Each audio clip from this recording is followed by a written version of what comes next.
Bienvenidos y bienvenidas a su estudio bíblico existencial, donde compartimos con ustedes este don de la palabra de Dios.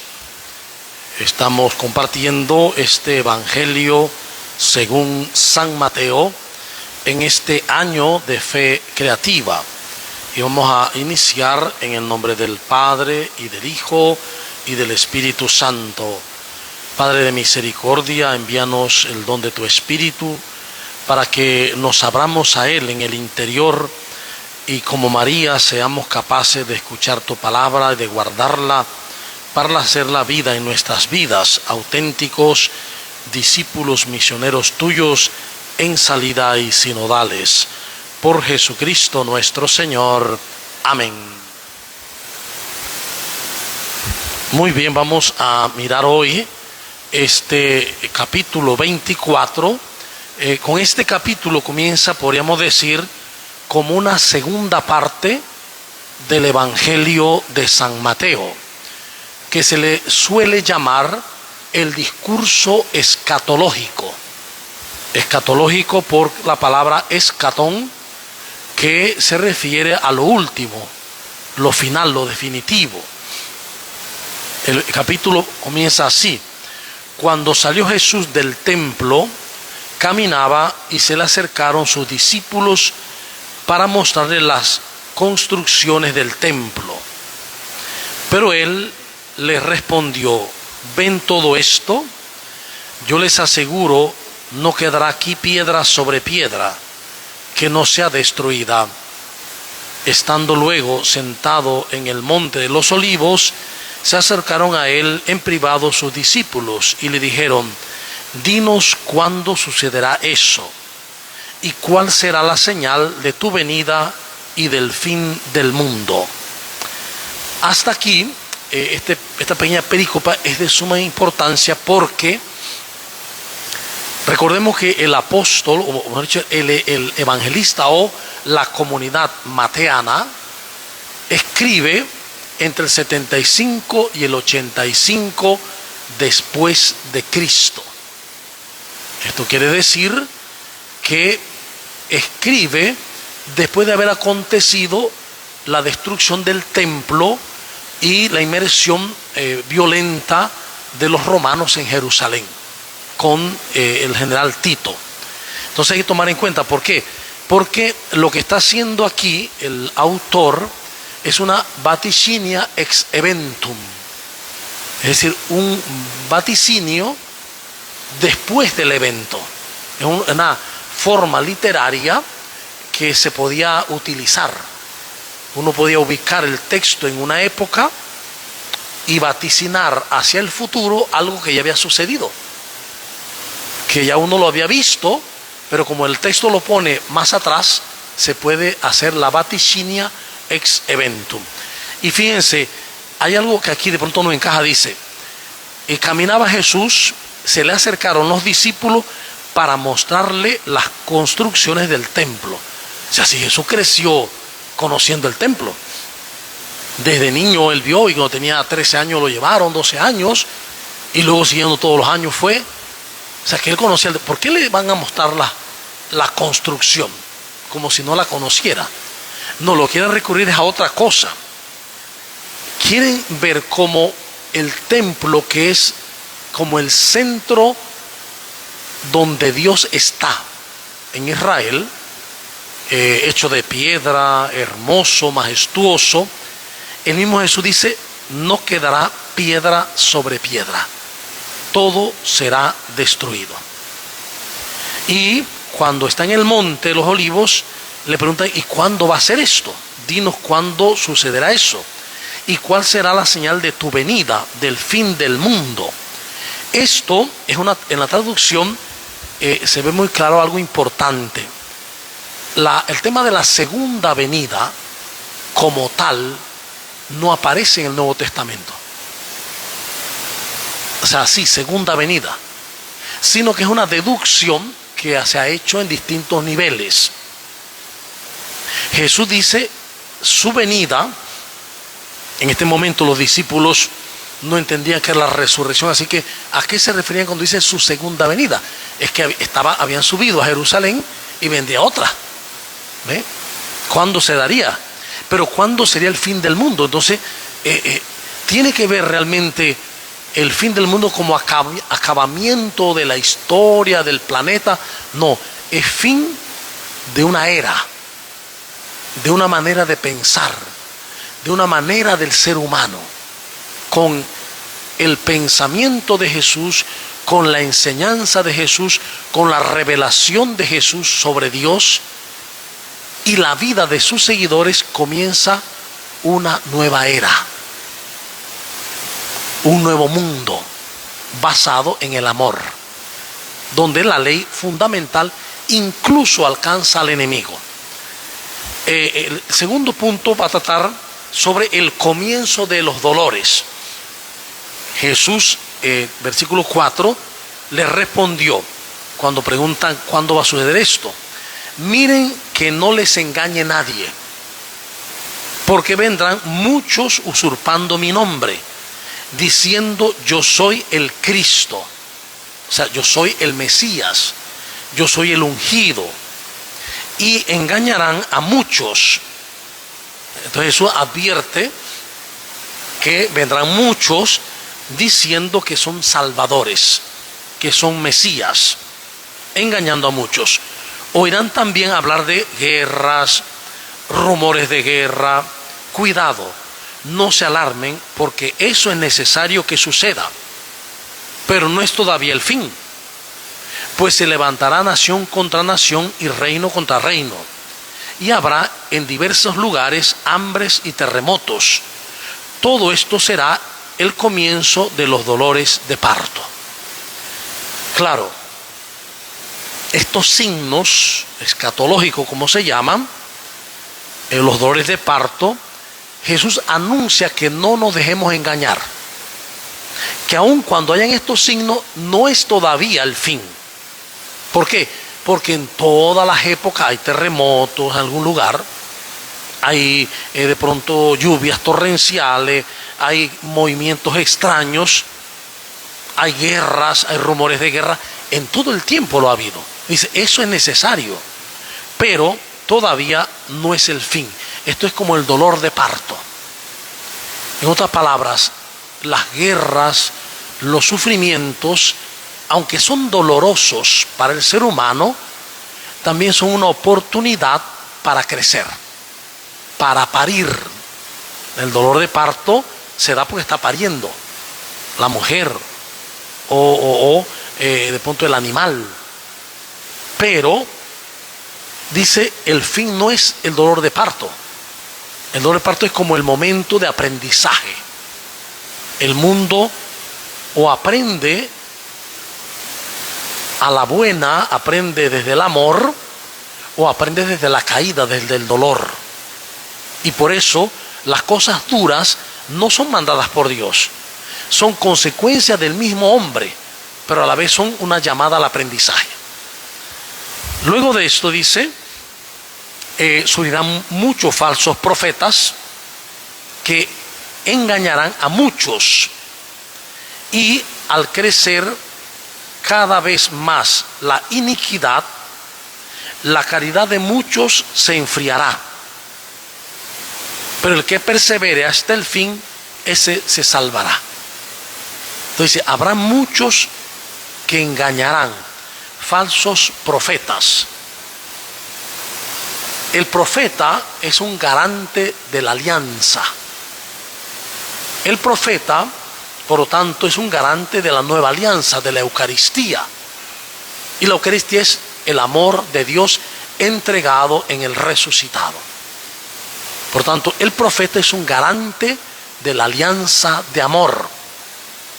Todo falso profeta es aquel que no actúa como garante del amor, como garante de la alianza. Es decir, yo puedo evangelizar, puedo anunciar, pero no vivo como garante del amor. No vivo una vida de amor, una vida de compasión. Para ser profeta auténtico, debo ser hombre de amor. Es lo que Jesús va a decir. En esto conocerán que son mis discípulos, en que se amen los unos a los otros. El amor del discípulo es lo que le garantiza el ser profeta auténtico. Un discípulo que ama, incluso hasta el extremo, hasta el enemigo, aquel que le persigue, le odia, ese es un verdadero profeta. Entonces vale la pena hoy mirar en nuestras comunidades cómo estamos percibiendo el profetismo, si estamos entendiéndolo, si estamos formándonos para ser auténticos profetas de la nueva alianza, garantes de esa alianza, portadores del amor de Dios. En el Antiguo Testamento el profeta hablaba a través de Dios. En el Nuevo Testamento el profeta no solamente Dios habla a través del profeta, se expresa a través de él. No solo en las palabras, se expresa en las miradas, se expresa en la forma de acoger a los demás, se expresa en la sencillez, se expresa en la ternura, se expresa en la compasión. El verdadero profeta, que es verdadero discípulo misionero, deja ir todo para que Dios se exprese, para que Dios se exprese a través de él. Luego va a decir, pero el que persevere ¿en qué? En el amor, en el ser comunidad de amor, ese experimentará la salvación, ese experimentará la vida nueva. Fíjense que no está hablando de fin del mundo, sino que el que persevere, ese experimentará la salvación. El perseverar en el amor, en la compasión, en la palabra, en el reinado de Dios, ese vive la salvación. Se proclamará esta buena nueva del reino en el mundo entero. Podemos decir que hoy por hoy esto se ha cumplido. Prácticamente en el mundo entero se ha proclamado el evangelio del reino, y ahora con las redes mucho más. Dice, esto va a pasar para dar testimonio a todas las naciones, y entonces vendrá el fin. Pero no está hablando del fin de los seres humanos o del fin del planeta, sino del fin del mundo. Y en el mundo hay que entenderlo de varias maneras. El mundo se entiende como los hombres, el mundo se entiende también como la creación en Juan, pero también se entiende el mundo como todo lo que se opone a Dios, todo el miedo y el desamor. Por lo tanto, cuando el evangelio llegue a todo el mundo y se asuma, llegará el fin. Se va a acabar todo aquello que se opone a Dios. Todo lo que se opone a Dios. A eso se refiere. ¿Por qué razón? Puede pasar que de pronto la tierra deje de existir porque venga un meteoro y la explote. Pero sin embargo, todavía la gente no se ha convertido. Todavía no estamos eligiendo el evangelio, no estamos eligiendo el Espíritu Santo y dejando a un lado el mundo con sus leyes. No, seguimos con el mundo. O sea que ese fin se refiere al fin del mundo como el fin de todo aquello que se opone a Dios, que se opone a Jesús. Luego de esto dice, viene la gran tribulación de Jerusalén. Y aquí otra vez vamos a la vaticinia ex eventum, porque recuerden, ya esto pasó en el año 70. Dice, cuando vean pues la abominación de la desolación anunciada por el profeta Daniel, erigida en el lugar santo. Daniel está hablando de aquel ídolo que pusieron en el templo. Imagínense. El que lea, que comprenda, entonces los que estén en Judea huyan a los montes, y el que esté en la azotea no baje a recoger las cosas de su casa, y el que esté en el campo no regrese en busca de su manto. Imagínense que el autor o los autores ya han visto la destrucción de Jerusalén. Vieron cómo los romanos sitiaron toda la ciudad. El hambre, la desolación, porque le impidieron entrar alimento. Entonces pasó mucha hambre, enfermedad. Y al final caen y entran y destruyen el templo. Entonces eso es lo que está diciendo Jesús. Está hablando para su generación. Para la generación del tiempo de Jesús y que va a acontecer luego del tiempo de Jesús.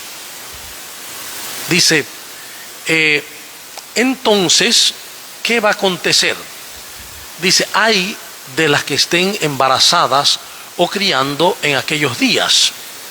Porque los romanos no respetaban eso. Igual las mataban, Los romanos mataban a todo el mundo y si se hacía un levantamiento, porque la destrucción de Jerusalén en el 70 se debió a un levantamiento que hubo. Un levantamiento de los judíos contra Roma.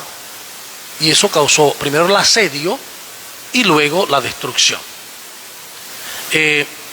Dice, porque habrá entonces una gran tribulación, cual no la hubo desde el principio del mundo hasta el presente, ni volverá a verla. Está hablando de ese tiempo del año 70. Y si aquellos días no se abreviaran, no se salvaría nadie. Pero en atención a los elegidos, se abreviarán aquellos días. ¿Por qué? Porque la sedición que se dio y luego el asedio podía demorar muchos años. Hubo tiempos en que las guerras demoraban años, pero dice no demorará tanto para que no haya tanto sufrimiento. Efectivamente, Roma no demoró tanto para entrar en Jerusalén. Fue muy rápido. Entrar y destruir, acabar.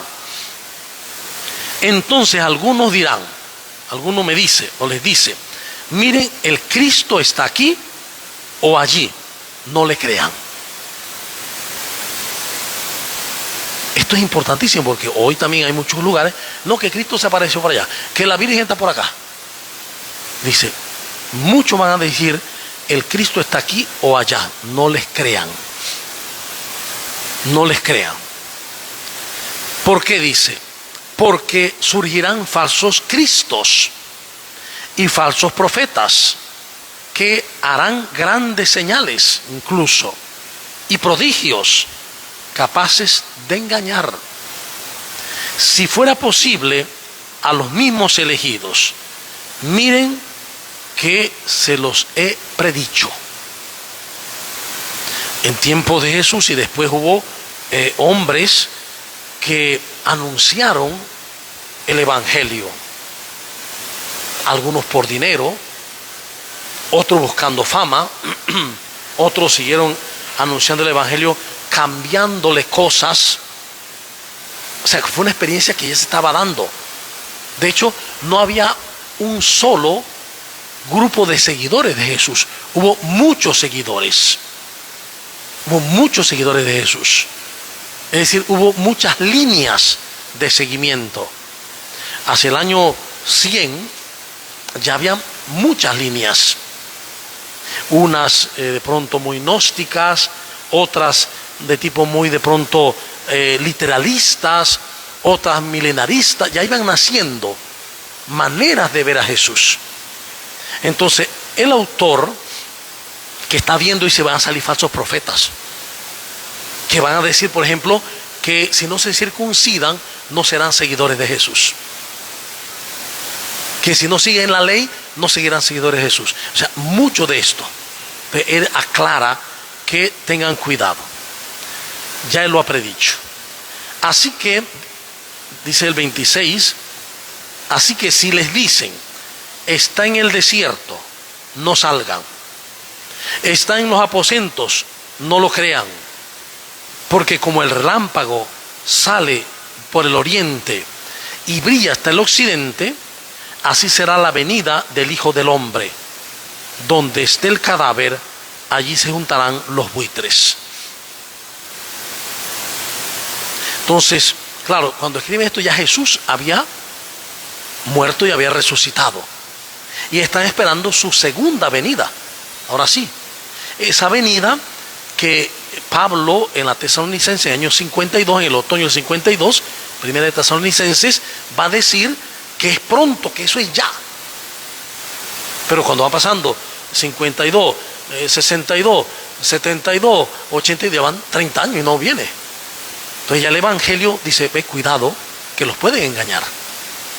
Como se dijo que era pronto, no se dejen engañar por cualquiera que ya viene por allí, por allá. No les crean. Tengan cuidado. Porque vendrá como ¿por qué dice como el rayo? Porque el rayo es luz, es fuego. Vendrá así, dice, así, como el fuego. Pero recuerden que el fuego es signo de la divinidad en el mundo antiguo. Y si vendrá como el rayo, como el fuego, lo está diciendo es, vendrá de manera divina, como lo es, de manera amorosa, como es Dios, de manera santa, como es Dios. ¿Y cuándo será? Dice, cuando hay un cadáver, ahí se juntan los buitres. Bueno, cuando pase tendrá que pasar. La fecha no tienen que saberla, ni la hora. Inmediatamente después de la tribulación de aquellos días, el sol se oscurecerá, la luna no dará su resplandor, las estrellas caerán del cielo y las fuerzas de los cielos serán sacudidas. Estos signos, si ustedes recuerdan, si ustedes advierten, se van a dar cuenta que estos signos son los mismos signos del día de la muerte de Jesús. En las narraciones de la muerte de Jesús dice, y a la hora de la hora sexta, a la hora nona, Jesús dio la vida. Pero dice, en ese momento hubo un terremoto, el sol se oscureció, la luna se volvió roja, porque es un anuncio que ya está en Daniel y en los profetas anteriores. Es la conmoción del universo. Entonces el autor puso que cuando Jesús murió eso pasó. Pero cuando el mundo cambie también va a pasar. En otras palabras, cuando el mundo, el ser humano cambie, todo quedará consumado. Eso que se abrió, el velo del templo se rasgó en dos, se abrió la posibilidad de Dios, eso se va a dar desde Jesús hasta el fin de los tiempos. La apertura de Dios para la salvación del ser humano. Dice el texto, entonces aparecerá en el cielo la señal del Hijo del Hombre. Está citando a Daniel también. El Hijo del Hombre es una narración de Daniel. Y que significa, el Hijo del Hombre en Daniel significa un hombre verdadero, hijo de Adán. Y en el lenguaje de Jesús se asume como el Hijo de Adán, que es Mesías, que es Señor, el Hijo del Hombre. Dice, entonces se golpearán el pecho todas las razas de la tierra y verán al Hijo del Hombre venir sobre las nubes del cielo con gran poder y gloria. Esto es lo que Pablo ya ha dicho anteriormente, ¿no? Él enviará a sus ángeles, a sus mensajeros con sonora trompeta y reunirán de los cuatro vientos a los elegidos, desde un extremo de los cielos al otro. Está hablando de ese recoger a los elegidos. ¿Por qué? Porque en el Antiguo Testamento se decía que el Mesías vendría a recoger a todos los descendientes de las 12 tribus, incluso las perdidas, y a todos los traería en alas de águila, al punto de reconstruir las 12 tribus de Israel. Pero Jesús no hace eso. sino que lo que Jesús hace es que elige 12 en nombre de las 12 tribus, por eso son 12 apóstoles, y por medio de esos 12 apóstoles va a recoger a los del mundo entero, de los 4 puntos cardinales. En otras palabras, la salvación del Mesías no se circunscribe a Israel, a las 12 tribus. Con Jesús la salvación abarca al mundo entero. Y es una oferta amorosa, es una oferta misericordiosa, es una oferta de gracia. Porque su oferta busca que todos los seres humanos tengamos, experimentemos la vida abundante, la vida verdadera. ¿Sí? Bien. En ese momento dice, enviará a sus ángeles con sonora trompeta. Está hablando de las trompetas que se usaban para las conquistas de los reinos. Jesús está usando los símbolos. El autor está usando los símbolos que se manejan en el mundo. ¿Por qué? Porque estamos hablando en un lenguaje, en la Biblia, nosotros, que está diseñado para este mundo. ¿Cómo hablar de un mundo más allá de este mundo que no es tridimensional? Con palabras que están hechas para estas 3 dimensiones. Ahí está la dificultad. Entonces hay que recurrir a la figura. Hay que recurrir a los signos, a las formas. Bien. Dice, de la higuera aprendan. Versículo 32. Esta parábola, cuando ya sus ramas están tiernas y brotan las hojas, saben que el verano está cerca. Así también ustedes, cuando vean todo esto, sepan que Él está cerca, a las puertas. Yo les aseguro que no pasará esta generación hasta que todo esto suceda. El cielo y la tierra pasarán, pero mis palabras no pasarán. Entonces, aquí hay un enfoque también muy hermoso. Primero, los textos bíblicos fueron escritos para otro tiempo, para otras personas y en otro lugar. Nosotros, casi nadie conoce de la higuera, a menos que haya estado en Europa o en el sur, que uno ve que la higuera, cuando viene invierno, pierde las hojas, y cuando ya va bajando el invierno, entonces empieza a echar hojitas y ya viene el verano. Después del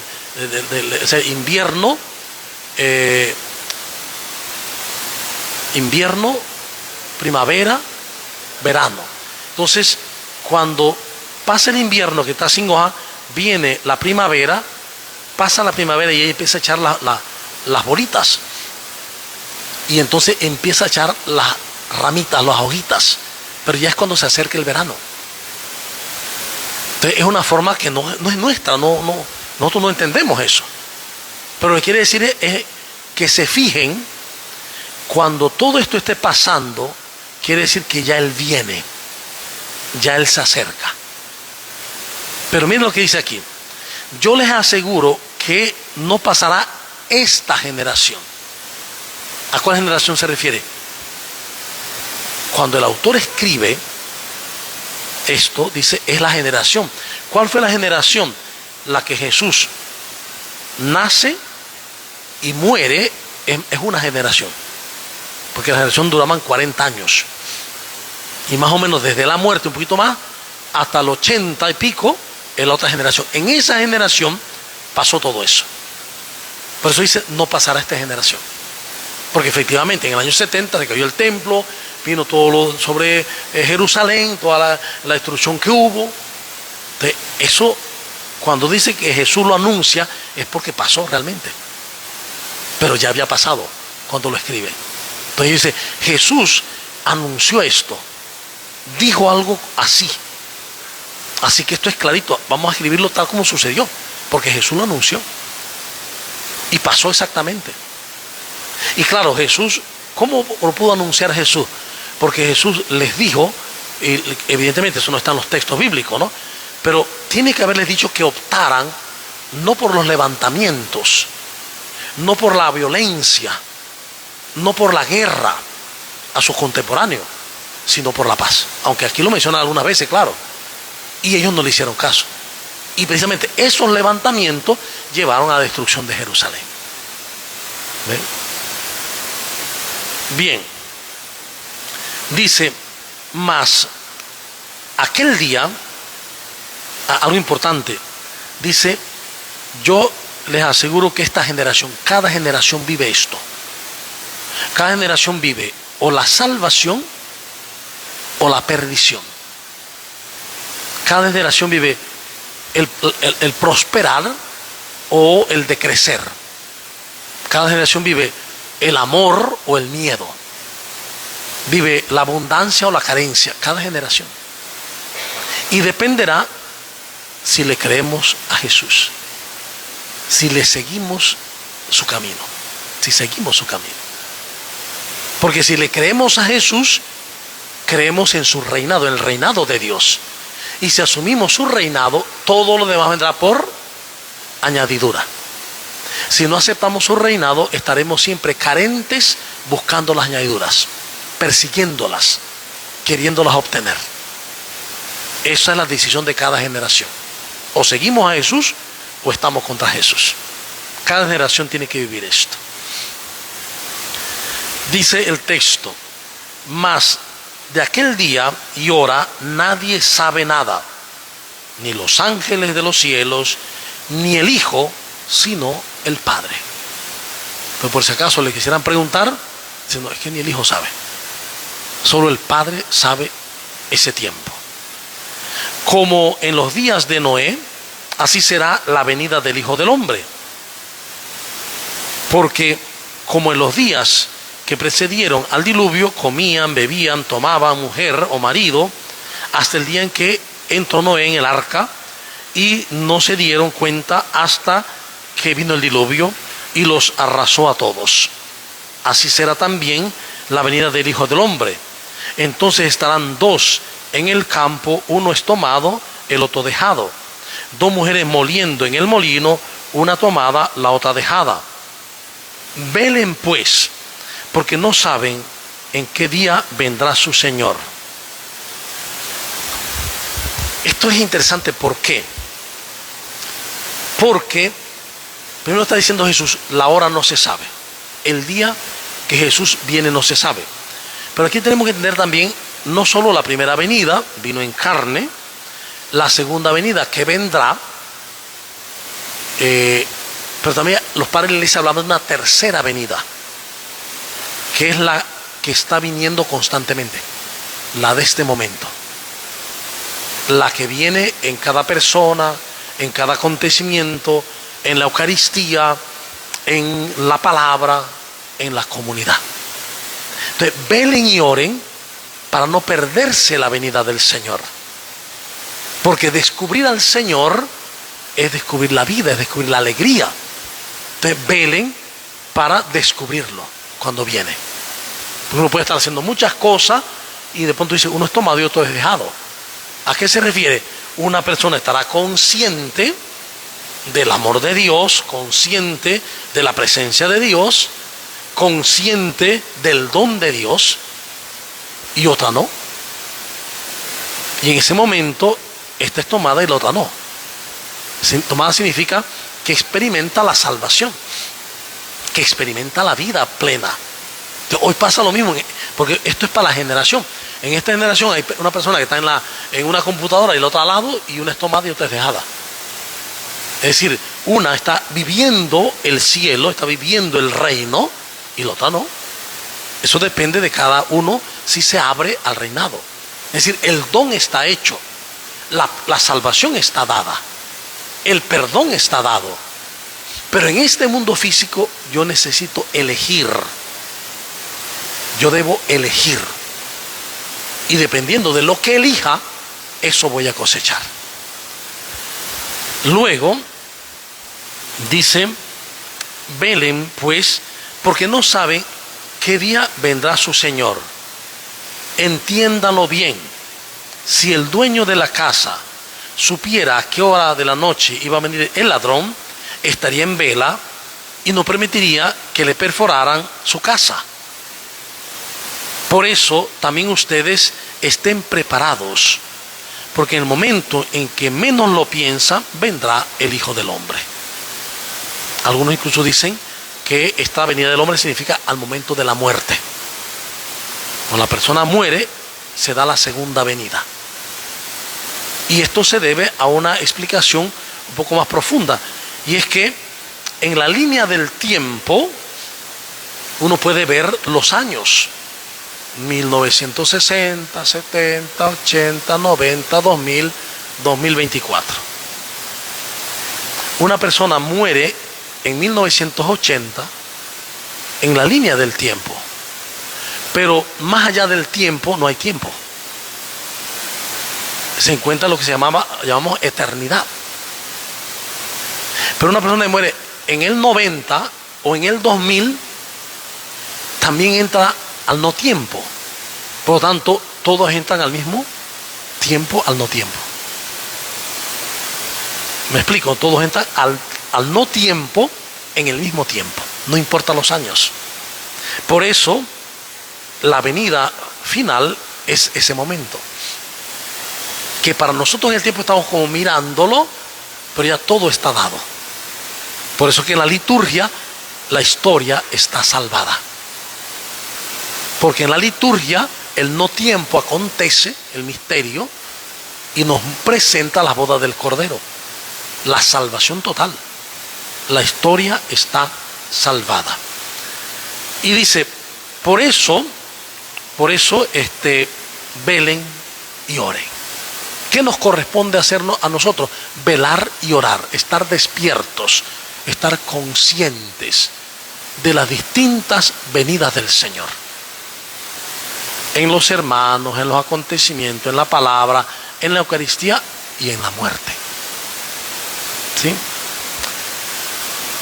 ¿Quién es pues el siervo fiel y prudente a quien el Señor puso al frente de su servidumbre para darles la comida a su tiempo? Dichoso aquel siervo a quien el Señor al llegar encuentre haciéndolo así. Yo les aseguro que le pondrá al frente de todos sus bienes. Pero si el mal siervo, aquel, se dice que en su corazón, mi Señor tarda, y se pone a golpear a los compañeros, y come y bebe con los borrachos, vendrá el Señor de aquel siervo el día que menos lo espera y en el momento que menos lo sabe. Le separará y le señalará su suerte entre los hipócritas. Allí será el llanto y el rechinar de dientes. Está hablando, vivan el momento presente. Aquí y ahora, vigilantes. Y vivan tratando de descubrir que en este momento viene Jesús, viene Dios. Viene en la historia de mi vida, en mis compañeros de trabajo, en donde vaya, allí está Dios. En cada persona y en cada acontecimiento. De siempre estar en vela para descubrir su venida. Y por lo tanto recibirlo y vivir la paz, vivir la alegría. Por eso hemos dicho otras veces que recordemos que el Evangelio es para hoy, para nosotros. Si yo me abro al Evangelio, me abro a Jesucristo y me lleno de alegría. Si me cierro a Él, entonces mi vida será un llanto y un rechinar de dientes. Es una vida dolorosa, una vida de sufrimiento, una vida de miedo, una vida de carencia, una vida pobre y vacía. Es el rechinar de dientes. O sea, no es esperar que después de muertos allá, es que allá es que va a rechinar. Aquí ya. Los evangelios son para ahora, para vivir hoy. ¿Y el más allá qué? El más allá no sabemos realmente cómo es. Porque Jesús dijo, si yo hablándole de las cosas de este mundo ustedes se escandalizan, ¿qué tal que les hablara de las del cielo? Entonces, el más allá, lo que sí sabemos es que el más allá ha sido conquistado por Dios en Jesús para nosotros. Eso sí lo sabemos. Que el más allá es plenitud y que esa plenitud Jesús nos la regaló. Pero que Dios quiere que en el más acá vivamos el Evangelio. Es decir, no se vive el Evangelio pensando que se vive para el más allá. Se vive pensando para aquí. Y esta concepción, al no tenerla, es lo que causa que muchas veces las comunidades no viven el amor, no viven la hermandad, no viven la unidad, no viven la paz, no viven ese sentido de iglesia mesiánica, de comunidad mesiánica, porque dice, no, esto es para después de muerto. Por lo tanto, aquí yo puedo pensar mal de alguien, puedo hablar mal de alguien, puedo juzgar y no es nada, es algo. Puedo enemistarme, puedo no hablar. Entonces, claro, cuando yo vivo así, mi vida es un rechinar de dientes. Es una vida en desamor.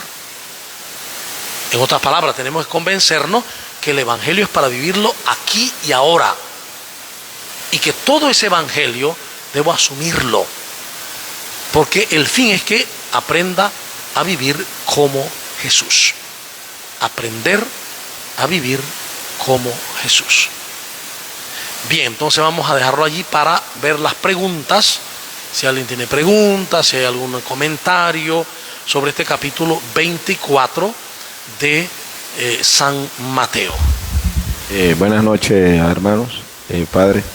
Yo desde niño siempre, por lo menos lo que uno interpretaba de la palabra y demás, era que cuando uno moría físicamente, uno entraba en ese proceso del juicio y todo lo demás. Ahí siempre se me generó una confusión en cuanto a la venida de Jesucristo, si era realmente que lo íbamos a ver físicamente, así como se apareció en Jerusalén, ¿verdad? Nació un niño, un Mesías, o que íbamos a conocerlo, a verle la cara, como quien dice, cuando moríamos, cuando esta vida física terminaba. Recordemos que cuando lleguemos ya al final del Evangelio, podremos ver que el resucitado, nadie lo reconoció con los ojos físicos. Uno lee atentamente los textos, se encuentra que lo reconocieron al partir el pan, aunque iba de camino con los de Emaús. María Magdalena creyó que era un hortelano, era un jardinero. No lo reconoce hasta que le dice María, hasta que escuchó su voz. Claro, Jesús tenía otro aspecto que no es físico. No es físico como este. Es otra cosa distinta. Tan distinta que los que más lo amaban, sus discípulas y discípulos, no lo reconocían. Y lo reconocieron fue al partir el pan. Por eso la iglesia se quedó con el signo. Es al partir el pan como lo reconocemos. Pero no solo el partir el pan en la Eucaristía. Es partir el pan de mi vida y el pan con los pobres también. Ese es un tema muy profundo, porque el símbolo de la Eucaristía para los católicos es absolutamente imprescindible, pero el propio ser, yo recuerdo, yo fui a un retiro matrimonial en Panamá y un cura muy mayor que había trabajado, y él me lo dijo en la confesión, que había trabajado con comunidades indígenas en Guatemala. Estaban hablando del tema de la Eucaristía, y un indígena que nunca había ido a una escuela le dijo: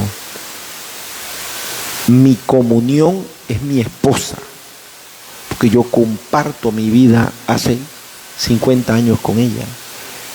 El propio sacerdote quedó sorprendido de la reflexión de él. Claro, por supuesto, pero es que también en el mundo católico es así. Si yo soy un hombre eucarístico, Si hay una mujer eucarística y estamos casados, mi comunión eucarística se realiza en el matrimonio con mi esposa. ¿Ve? Entonces es interesante esto. Por otro lado, recuerda que la mayoría de la gente en realidad no comprende el tema de la Eucaristía porque no hemos hecho el estudio eucarístico bíblico. ¿Qué dice desde la Biblia qué es la Eucaristía? Por ejemplo, en 1 Corintios, Pablo, cuando habla de la Eucaristía, dice, no que, ¿cómo pueden llamar ustedes Eucaristía a esto que hacen, que viene a acumular indignamente? Entonces la gente dice, sí, porque es indignamente. No, hay que leer todo el texto. Era que antes de la Eucaristía se hacía el ágape. La gente iba a pie al lugar donde se celebraba la Eucaristía, que era en casas. Entonces cada uno llevaba algo para comer. Entonces Pablo dice que los ricos llevaban mucho y se hartaban y tomaban vino, mientras los pobres no tenían nada y no compartían. Entonces, ¿cómo pueden llamarle a eso Eucaristía? Porque Jesús tomó el pan en sus manos y antes de comérselo, pensó en el Padre, dio gracias, y luego dando gracias lo bendice, entonces lo parte y luego entonces lo reparte. Jesús pensó primero en el Padre y luego en los hermanos. No se echó el pan a su boca. Entonces esta es la enseñanza para la iglesia. Como hoy nosotros podemos celebrar la Eucaristía sin pensar en el hambre del hermano que está con nosotros ahí mismo en el templo a veces, sin importarnos ni los pobres ni nada. Entonces la palabra vuelve a decir, ¿cómo pueden llamar a eso cena del Señor? ¿Ve? O sea, la Eucaristía es algo mucho más amplio. La celebración es una parte. La primera parte es el misterio, la segunda parte es la celebración y la tercera es la vida. Eso que se celebra se tiene que vivir. Yo no puedo a la práctica, en la comunidad, con la familia. Es que aquí Jesucristo se partió, se dio su cuerpo y su sangre, que es signo de dar su vida en cuanto comunión, encuentro con los demás, relación con los demás, y la sangre en cuanto vida misma. Se dio a los demás. Entonces yo voy a la Eucaristía y salgo de la Eucaristía y no me doy a los demás. Todo lo contrario, me cierro, peleo, juzgo, condeno, señalo. Estoy haciendo todo lo contrario de lo que Jesús hizo. ¿Ven? Entonces el orden es que eso que yo creo, el misterio pascual, es lo que celebro. Pero eso que celebro es lo que vivo. Y así se cierra el círculo virtuoso. Sería un pecado mucho mayor participar de la Eucaristía y llevar una vida de mezquindad, de egoísmo con la comunidad, claro, por supuesto, con los que están al lado, ¿no? Por eso dice, si vas allá y recuerdas que alguien tiene algo en contra tuya, si tienes una pelea con alguien, tienes un resentimiento con alguien, o no has arreglado con alguien que tiene resentimiento contigo, deja tu ofrenda, vete, reconcíliate y después vuelve con tu ofrenda. Este es el sentido. La Eucaristía no está separada de la comunidad, todo lo contrario, la Eucaristía se vive en la comunidad y para la comunidad. No es algo mágico. Yo voy a la Eucaristía porque si no voy me siento una cosa. No es eso. Yo voy a la Eucaristía porque voy al encuentro, estoy consciente de que allí está el Señor, en los hermanos, en la palabra y en la Eucaristía. Y ahí está la anamnesis que me va a recordar a mí. La anamnesis es lo contrario a amnesia. La anamnesis me quita la amnesia, me va a recordar quién es Dios, cuál es la alianza en Cristo y quién soy yo. para que entonces, recordando la verdad, la pueda vivir en la vida diaria.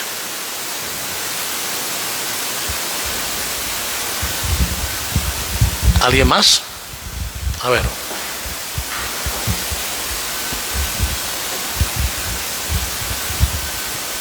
Sí, gracias. Bueno, me ha llamado mucho esto de como el fin de los tiempos, ¿verdad? Mi familia política, la mayoría son adventistas y tratamos de orar en lo que nos une y no en lo que nos separa, pero eso muchas veces no es tan sencillo. El día pasado una de mis cuñadas me decía que yo era muy cómoda, como casi todos los católicos, porque no me la paso pensando como en el fin del mundo, ¿verdad? Porque ellos están como convencidos de que eso va a suceder como mañana y que pues que debo como tener temor, ¿verdad? Entonces yo digo que no, que yo no quiero tener temor de estas circunstancias, sino estar preparada, ¿verdad? Buscando del amor de Dios, haciendo lo que Dios quiere, cumpliendo ese propósito que Él tiene con mi vida y no preocupada de que si van a pasar estos fenómenos o estas situaciones o eso. Entonces, sí me hizo pensar eso. Yo pensé, bueno, yo no me siento que yo sea cómoda por eso, porque en realidad pues sí trato de buscar el camino de Dios, ¿verdad? Y hacer su voluntad y demás, ¿verdad? Pero de repente me sentí como un poco mal por eso, pues de que tal vez no me interesa demasiado si el mundo se va a acabar mañana o se va a acabar pasado, porque igual, como usted dijo, pues si fallezco mañana o pasado, para mí, pues ya se va a acabar y lo importante es que yo esté preparada para ese encuentro, ¿verdad? Muy personal y allá, pues, que no sabemos cómo es, pero que espero que sea bueno para mí. Sí, el cristiano no está viviendo el futuro. El cristiano vive el presente, porque sabe que en este presente hace su futuro. Por ejemplo, cuando una vez le preguntaron a Santo Domingo Sabio, dice que fue San Juan Bosco que le preguntó, Santo Domingo Sabio le dijo San Juan Bosco, si te das cuenta ahorita que se acaba el mundo, ¿qué harías? Sigo jugando fútbol. Sigo jugando fútbol, sigo haciendo lo que estoy haciendo, porque yo estoy consciente plenamente de mi ser, en el ser de Dios. Estoy consciente de estar en Dios y que Dios está en mí. No tengo que estar con ese susto. Ya el otro martes veremos el capítulo 25 que habla del juicio final. Y vamos a explicarlo desde la última encíclica que habla de la escatología, que es Espesalvi, como Benedicto XVI nos presenta, feliz memoria, lo que se llama el juicio final, como una visión totalmente distinta a lo que hemos visto anteriormente. Claro, dentro de la misma Iglesia Católica, veremos ya, eso ahorita no vamos a hacerlo porque toca la otra semana, pues, pero sí cómo entender desde otro punto de vista, desde el punto de vista del amor de Dios, y que por lo tanto todo lo de Dios no genera miedo, nada, todo lo de Dios genera siempre amor. Padre, en ese sentido, cuando la hermanita menciona esa parte que le dicen los hermanos, ¿verdad?, adventistas, su cuñada, por ejemplo, pensaba yo en Juan 10:10, cuando nos dice, ¿verdad?, la palabra, yo he venido para que tengas vida y vida en abundancia, no para que tengas miedo. Entonces, es como la misma palabra pues nos va guiando en ese sentido, siento yo, y nos va diciendo, porque muchas veces pues nos hemos crecido, nos han enseñado, no con mala intención, pero como que nosotros tenemos que hacer cosas para salvarnos. Pero entonces es contradictorio con lo que decimos creer, porque entonces creemos que Jesús vino y nos salvó o no nos salvó. Entonces esa partecita, o sea, ¿nos salvamos nosotros solos o es el Señor que ya vino y nos salvó, o murió Jesús en vano? Entonces es la partecita que a veces... Sí, recuerda que hoy lo dice Pablo, ¿no? Quienes buscan salvarse por medio de la ley, cumpliendo, etcétera, desechan a Cristo. desechan la gracia. Porque la salvación viene de la fe en Cristo Jesús. Y que se manifiesta en la caridad, en el amor. Porque los cristianos no hacemos buenas obras para salvarnos. Hacemos buenas obras porque nos sabemos salvados. Y como nos sabemos salvados, entonces quiero extender esa experiencia de salvación. Si yo estoy viviendo el momento presente, consciente del amor de Dios, consciente de que en Él me muevo, soy y existo, consciente de que estamos escondidos con Cristo en Dios, Colosenses 3:3, y me dice que mañana viene el juicio final o el fin del mundo, si yo estoy consciente de la presencia de Dios, si ya vivo en Dios, ¿qué voy a temer? Lo de mañana será lo mismo de hoy. Experiencia de Dios, experiencia de amor. ¿Ve? Personalmente, yo tengo una opinión muy personal sobre eso. Primero que nada, muchas sectas o corrientes religiosas que surgieron y con Martín Lutero utilizaron en gran medida atemorizar para buscar adeptos. Es una forma de como quien dice, de entrar en las comunidades, por un lado. Y por otro comentario es que si nosotros aquí de momento hubiera inesperadamente una brutal erupción del volcán Barú y arrasara con todo David y murieran 100,000 personas, para nosotros, para los que murieron, ese es el fin del mundo, ¿verdad? Pero los que vivían en Remedio se salvaron del fin del mundo. Entonces es como un poco la opinión o la concepción que uno siente. Es que eso hay que siempre verlo esto de la línea temporal, lo que he dicho. Claro. Desde ahí. Y por lo mismo es que entender que hoy debo prepararme para el fin del mundo. Hoy. ¿El fin de qué mundo? De dejar el mundo y elegir a Dios. Si yo hoy elijo a Dios y dejo ir el mundo, para mí es el fin del mundo. Ya, dejé el mundo y elegí a Dios.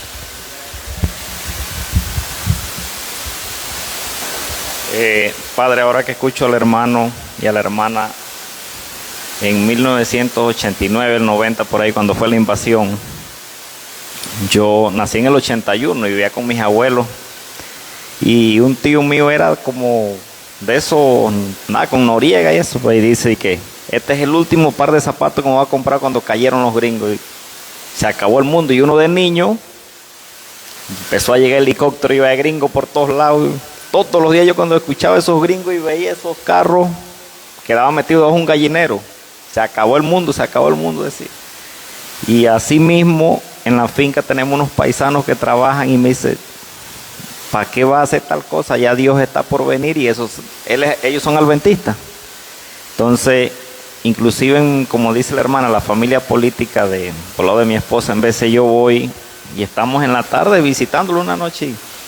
Ay, que estamos viviendo los últimos tiempos, que va a haber carencia de comida, que todo está caro, que el mundo se está acabando, y son católicos. Entonces digo yo, eso está en la mente de cada uno de ellos. Entonces yo procuro cambiar el tema porque no me gusta hablar de miseria, inclusive hablar de que, ay, que tengo este achaque, que tengo el otro, que no sé qué cosa. Entonces todo lo que tienes en la mente de eso, tienes una cuarta más. Y cada vez procuro cambiar el tema, y entonces digo, no, que uno tiene que pensar en Dios no nos quiere ver arrastrados, y entonces no, que la riqueza es mala, que tener esto es malo, que no. Entonces es como una actitud negativa, y eso se lo transmiten a otra persona. Entonces a la vez quería hacerle una preguntita, porque es la misma religión. La misa que dan aquí por el Feli, yo he asistido como 3 miércoles continuos, pero no sé, no me gusta otra religión que no sea la católica. Toda la vida he sido católica. Cuando la misa termina, ya tiene una partecita ahí al final, que la gente se desploma, que le hacen, que no sé qué. O sea, para mí yo no estoy de acuerdo con eso. Ajá, pero no comparto esa situación. Es un pecado que al momento que vayan a hacer esa parte yo salga y espere a los que están conmigo en el auto, o sea, porque no me siento satisfecho en ese momento. No es que sea un pecado, sino que uno tiene que ser honesto con su conciencia. No puede traicionar su conciencia, importante, ¿no? Segundo, que no solamente enseña el miedo otros caminos cristianos, sino que también la misma Iglesia Católica también se enseña mucho miedo. Ahora menos, pero antes mucho más. Entonces estamos en un tiempo en que hay que sacar a la gente del miedo y llevarlos a la experiencia del amor, porque eso es lo que quiere Dios, salir del miedo hacia el amor, porque estar en miedo es estar muerto, estar en desamor. Y lo otro es que uno respetar con mucha ternura la fe de los demás. Yo, por ejemplo, me he encontrado con pastores y me la llevo muy bien, nos respetamos mucho. Han estado cuando he dado un tema, o yo he estado cuando he dado un tema, y nos respetamos mucho. Con no juzgar nada, no condenar nada, no señalar nada, vivir el amor. Pero siempre entendiendo que el mensaje de Jesús es buena noticia, es buena nueva, y que tiene que llevarnos a la paz, a la serenidad, y eso tiene que mostrarse en la vida. Usted puede hacer lo que sea, usted puede rezar de cabeza como los murciélagos si quiere, pero es en la vida donde va a haber los frutos, los del espíritu o los de la carne. ¿Sí? Por eso la importancia es no perder de vista que la fe es misterio, pero es misterio que se celebra y es misterio que se vive. Si eso no va junto, entonces la fe es errónea. Sí, es que esa es la partecita ahí que yo he asistido, y hasta que culmina la misa normal como la que da usted, la que da el Padre Tomás, acá en Sagrada Familia cualquiera, pero esa partecita de ahí, o sea, yo se la respeto al que la celebra, pero no estoy de acuerdo. Sí. Claro. Sí, gracias. Bien, vamos a terminar con una oración. Te damos gracias, Padre, por tu palabra, porque nos estás iluminando cada día con ella para que vivamos tu deseo, el deseo de ser felices, de ser dichosos, el deseo de Jesús de que tengamos su vida abundante, que cada día podamos despertar más y así descubrir la alegría del Evangelio, la alegría de seguirte, Señor, la alegría de ser cristianos.